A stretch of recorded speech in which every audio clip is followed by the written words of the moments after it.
প্রিয়া ইপসা কিচেনে তোমাদের সবাইকে স্বাগত। আজকে আমি করে দেখাচ্ছি ঘুগনির রেসিপি। আমি এটা কিরমভাবে তৈরি করি সেটা দেখে নাও। মটরগুলো আমি 3-4 ঘন্টা ভিজিয়ে রেখেছিলাম। এবার এটা আমি প্রেসারে দিয়ে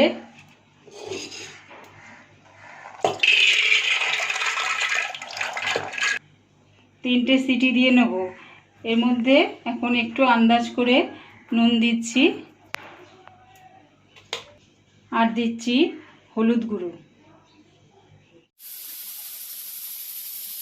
কড়াটা গরম হয়ে গেছে, দিয়ে দিচ্ছি এখানে 2.5 চামচের মতন সর্ষের তেল, দিচ্ছি একটা শুকনো লঙ্কা ফোড়ন, আর দিচ্ছি কুচো পেঁয়াজ। একটা বড় পেঁয়াজ কুচিয়ে নিয়েছি আমি।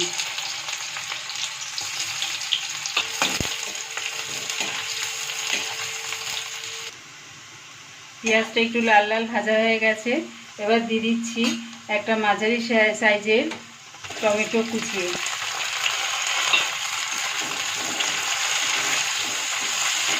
দিয়ে দিচ্ছি আমি 1 চামচ আদা বাটা, 1/2 চামচ রসুন বাটা,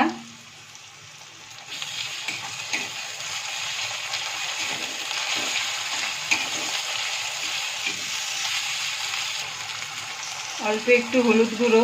আমি মটরটা সেদ্ধ করার সময় হলুদ দিয়েছিলাম, এই মশলা কষানোর সময় বুঝে হলুদ গুঁড়োটা দিলাম। 1 চামচ জিরের গুঁড়ো,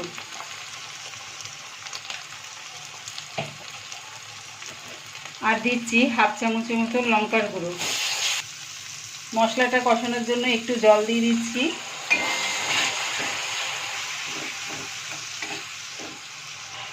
আর দিচ্ছি আন্দাজ করে নুন। আমি মটরটা সিদ্ধ করার সময় নুন দিয়েছিলাম, তাই এখন বুঝে আন্দাজ করে একটু নুন দিয়ে দিলাম। মশলা থেকে দেখো তেলটা ছেড়ে দিয়েছে।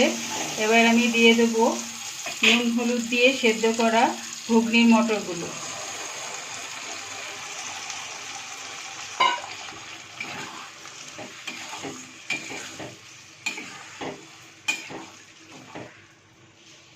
দিয়ে দিচ্ছি একটু জল,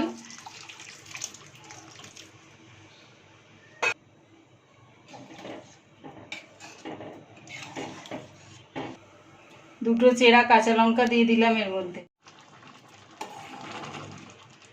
দেখো হাতার পেছনটা দিয়ে এরম করে কিছুটা মটর আমি ঘেটে ঘেটে দেব।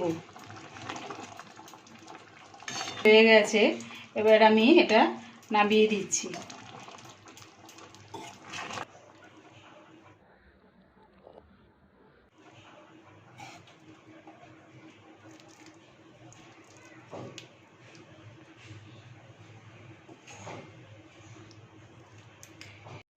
ঘুগনি আমার তৈরি হয়ে গেছে। এবার দিয়ে দিচ্ছি এর মধ্যে পেঁয়াজ, শসা আর ধনেপাতা কুচি। আমার এই ঘুগনির রেসিপিটা তোমাদের কেমন লাগলো একটু কমেন্টের মাধ্যমে জানিও। আর আমার চ্যানেলটিকে লাইক এবং সাবস্ক্রাইব করে দিও। আর দিচ্ছি একটু গোটা জিরে ভেজে গুঁড়োনো,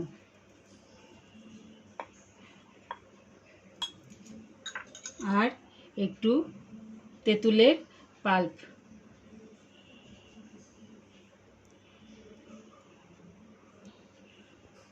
তোমরা বাড়িতে এটা বানিয়ে খেয়ে দেখো কীরকম লাগে, আমাকে একটু কমেন্ট করে জানিও।